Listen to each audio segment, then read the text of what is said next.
Amsterdam is the bike city of the world. As you might know, we are almost born with a bike. If I tell my grandchildren that on certain roads where we walk and there are biking lanes, didn't exist in the 70s, they cannot believe that. Cuando pensamos en las ciudades del futuro, verdes, con aire limpio y movilidad ciclista, es habitual pensar en Ámsterdam y en los Países Bajos. Parece casi una característica cultural local, pero hace 50 años Ámsterdam era una ciudad europea más, llena de atascos y contaminación. La ciudad en la que vivía Marge, una joven estudiante que acababa de convertirse en madre. Y lo que ella imaginó hoy es una realidad. The movement started in the early 70s. Cars and traffic after the Second World War, it was growing enormous. And people were leaving a bit the city to suburbs and coming back by car to their work. And that was one of the issues in all cities, especially in Amsterdam. And the question was, how much room do we give altogether as society to cars? Because that was, of course, the background of the whole story. Whose space is it, the streets? It's from all of us, and not only for car drivers.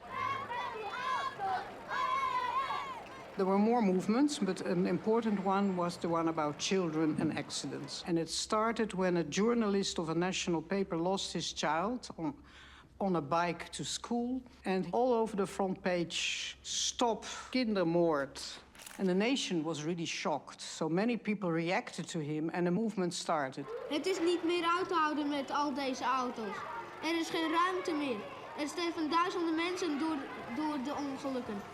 Er komt veel meer luchtvervuiling door. Betere parkeergelegenheid en speelruimte voor de kinderen in de Moniestraat.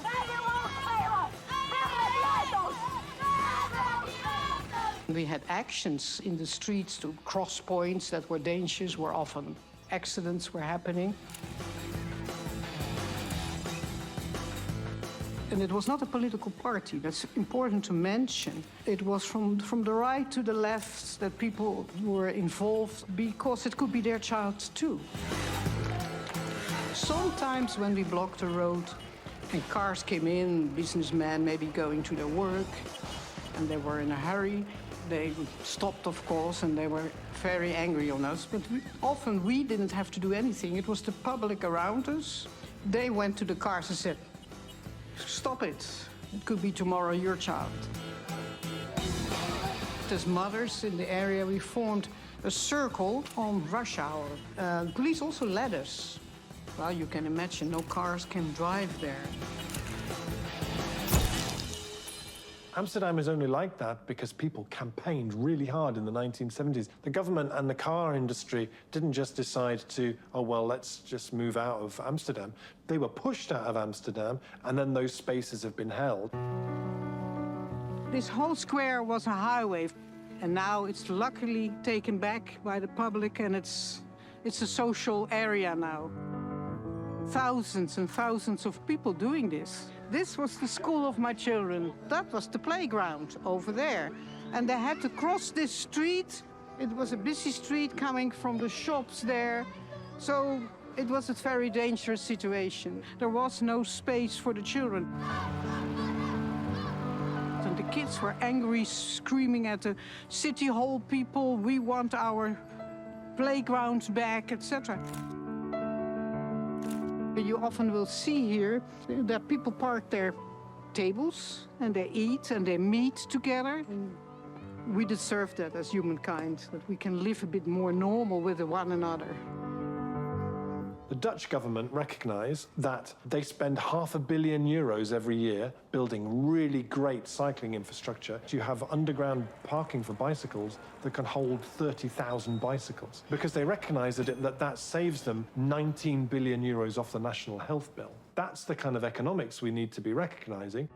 When you trust people to organise and do things, the benefits are just huge. It's like you introduce a kind of a mycorrhizal culture into a community in that it will run. I think the movement, it's becoming more European nowadays, but it's not enough because car is dominant. There is more connections to other countries and we have to bring it back. Lo que más me sorprendió de Ámsterdam fue la sensación de libertad. de poder elegir cómo moverte, con esas infraestructuras ciclistas futuristas que generan calles tranquilas y menos tráfico. La mayoría elige moverse sin coche y esa elección es contagiosa. I remember 10 years ago going to Paris. If you saw somebody riding a bicycle in Paris 10 years ago, you wanted to put your arm around them and take them home and check they were okay and give them cake or something. You know, so what are you doing? This is completely crazy. Now, because they've built the infrastructure, people use the infrastructure.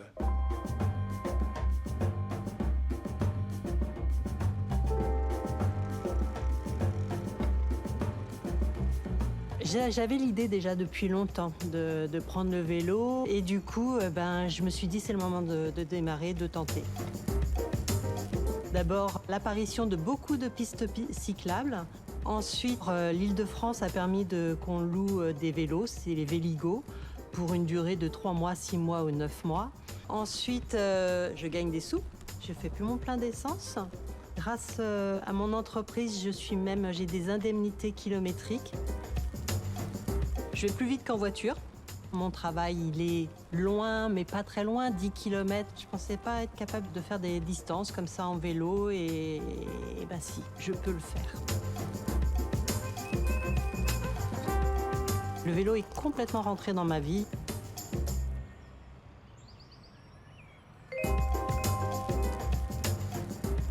People have a right to clean air. People have a right to live in a city which is full of nature and full of biodiversity. La velocidad con la que París se está transformando supone un hito global. En solo 10 años han logrado que, como en Ámsterdam, ya haya más gente moviéndose en bici que en coche. Les hommes et les femmes naissent et meurent aujourd'hui principalement urbains. Dans quelle ville nous voulons vivre? Y desde París, Carlos Moreno ha lanzado una pregunta que va aún más allá. ¿Y si, además de movernos de forma limpia, reducimos la necesidad de desplazarnos? La vitesse en physique, c'est la distance divisée par le temps. Le fait d'aller vite a signifié, paradoxalement, des villes de longue distance, des villes dans lesquelles on n'a plus le temps. On a contribué à nous-mêmes à déshumaniser les villes. La ville de Paris a adopté avec Anne Hidalgo, la maire de Paris, ce principe de la proximité heureuse, cette proximité qui signifie que là où je vais, je peux accéder à des services. La qualité de vie, en fait, c'est dignifier sur 6 choses essentielles qu'on a déconnectées et qui, en fait, devraient être connectées entre elles.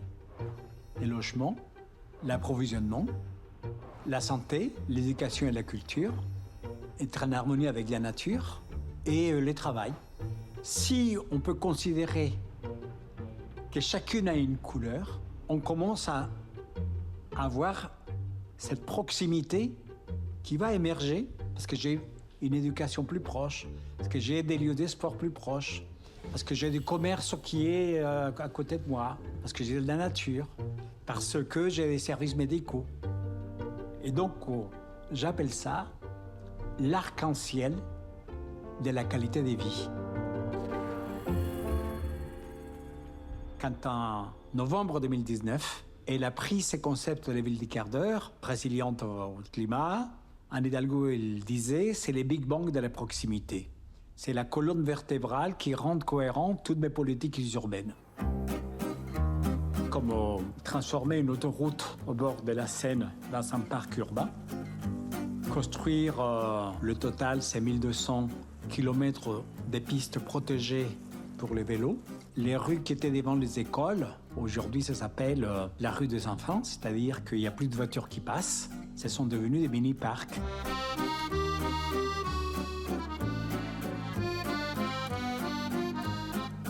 Il y a des nouveaux quartiers dans lesquels on n'avait qu'une activité, par exemple des bureaux, et dans lesquels maintenant on les transforme pour faire des multi-usages.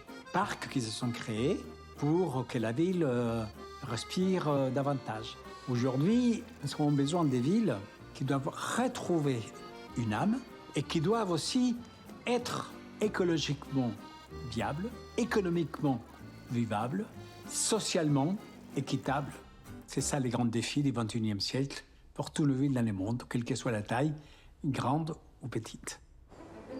La ciudad del futuro tiene la vida de proximidad de los nuevos barrios de París, los barrios sin coches de Friburgo, las supermanzanas de Barcelona, la infraestructura ciclista de Ámsterdam y Utrecht, los edificios verdes de Singapur y la vegetación urbana de Medellín. No hace falta inventar nada. Solo tenemos que coger los trocitos de futuro que existen en el presente y convertirlos en nuestra nueva normalidad.